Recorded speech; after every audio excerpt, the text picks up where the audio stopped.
what could you imagine if Marshawn Lynch? It's always interesting, the guys from the Bay who never played here. I always think of those guys. Peyton, maybe Damian Lillard, Kidd.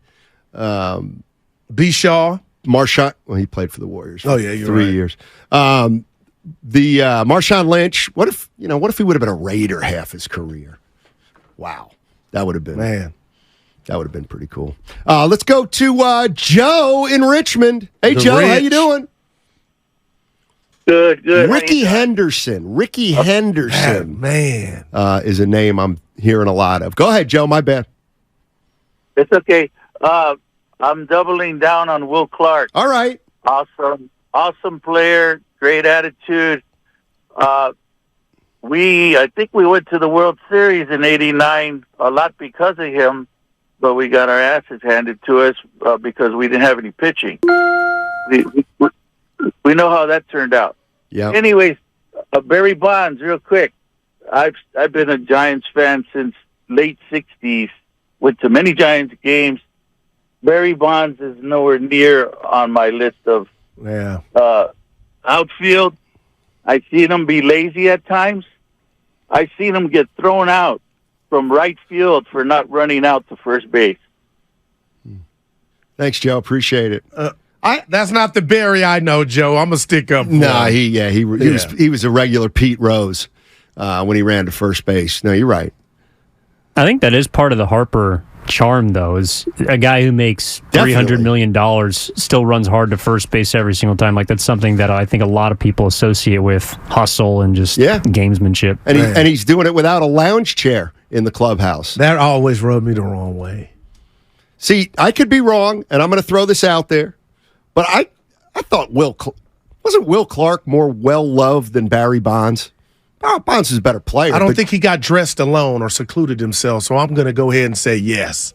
Among teammates. You know who's the kind you and me would be fit. No, I'm being real. Right. Evan, if we were in a clubhouse every day for 6 months, and you had something going on to where you had to get dressed and tried to send a message that you were better than everybody else, we'd fight twice, three times a week. Maybe we would, but you would shut your mouth around Barry Bonds, and you'd like it. If you were on a team, Jeff Kent with Barry shut Bonds, his mouth. You ain't Jeff Kent. Yeah. Oh, Jeff Kent's a tough Texan. I might be better. I know than he's Jeff from California. Kent. Yeah.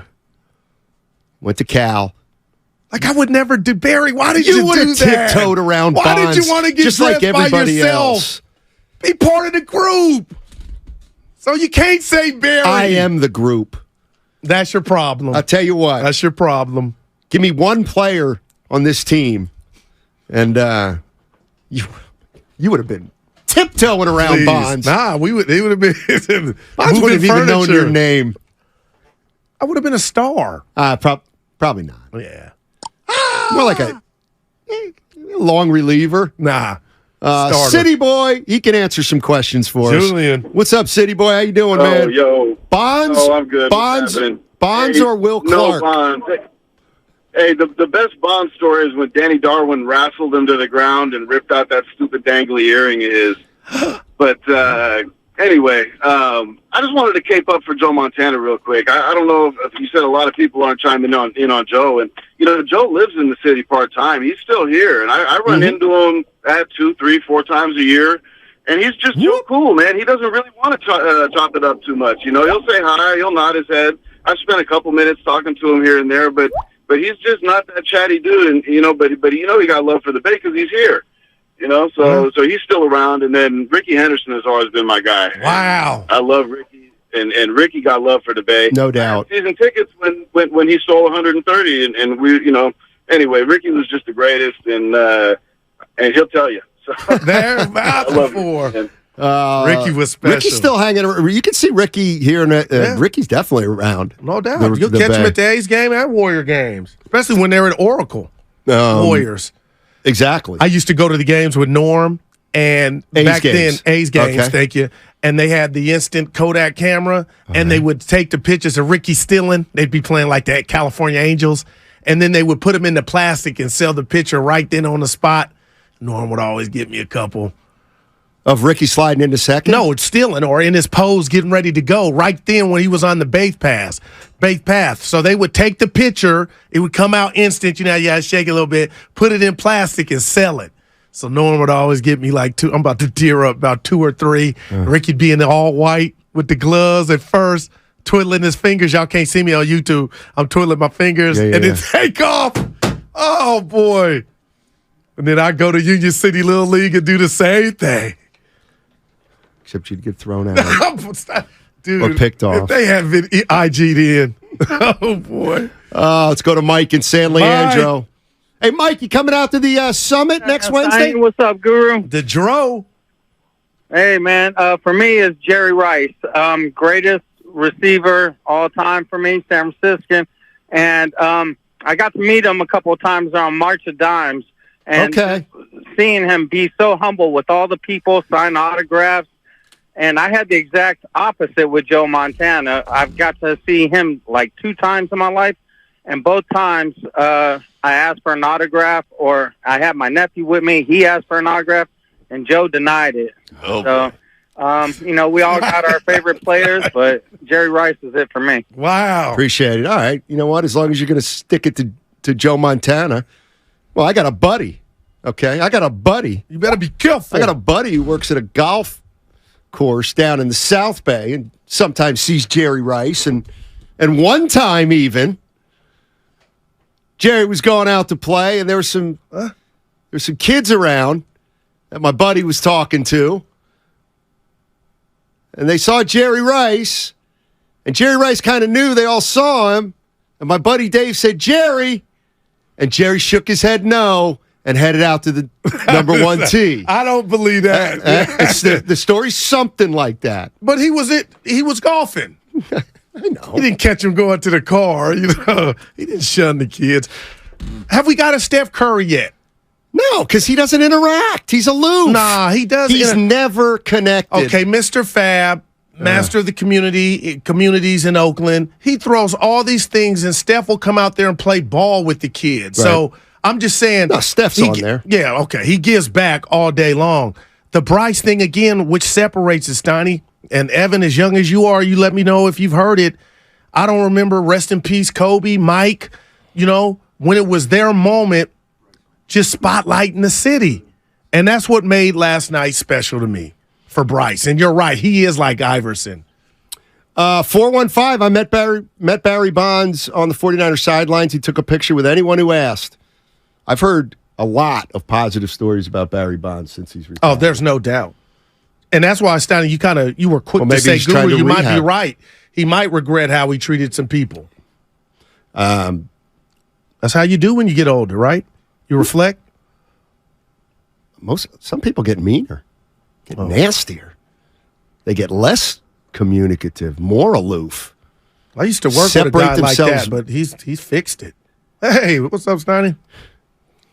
That's a one. Steph got to stop doing things just for Oakland.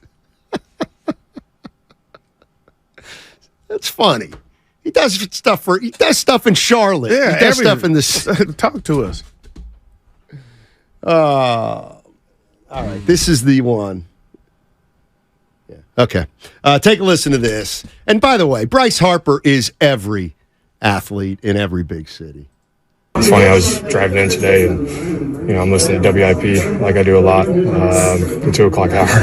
And a guy named Chuck called in, and he calls in a lot of his players. But I said, he was talking about our team and talking about me and stuff. And I walked in the training room. I was like, I'm going to go deep tonight for Chuck. That guy had me fired up, man. Damn. Pro athletes in the Bay. Don't you get it? That was from August 30th. He was talking about WIP, our sister station in Philadelphia. Don't you get it? Don't you get it? What is it, Steiny? All you have to do is immerse yourself in the community. And you'll be loved. You'll be loved. But he admitted he listened to Steiny and Guru. Well, that's because he immerses himself in the community. And if you're Chuck, how cool was that? That's a moment you'll never forget. No, are you kidding? Absolutely. Absolutely. Curry said that about listening to film on Mike call in. Exactly. That have made it. You never forget that. Exactly. Joe DiMaggio was known for not being the most friendly. Joe DiMaggio, my understanding, was kind of on a different level.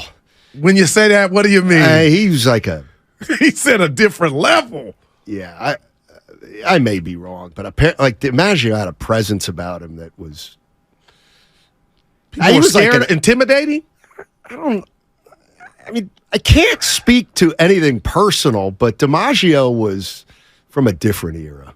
He was like an icon. He was a hero, kind of. But it's the kind of thing I like to talk about and listen to, but most people don't. Because we're talking about 75 years ago. You ain't saying he was a jerk by any means or Mr. Coffee. A fan of the people. Mr. Coffee. A man of the people. I remember him as being extremely well dressed all the time. There you go. Joe DiMaggio. Dave's in San Jose. Hey, Dave, what's going on, man? Oh, fellas, what's up? I just wanted to bring up, we cannot forget about the coolest human being on the planet, which is George Kittle. Okay. That's and we cannot forget. We can't forget about the greatest human being on the planet, Ronnie Lott. That boy. That's all I got. Thanks, Dave. I'll meet you halfway. I'll meet you with Kittle.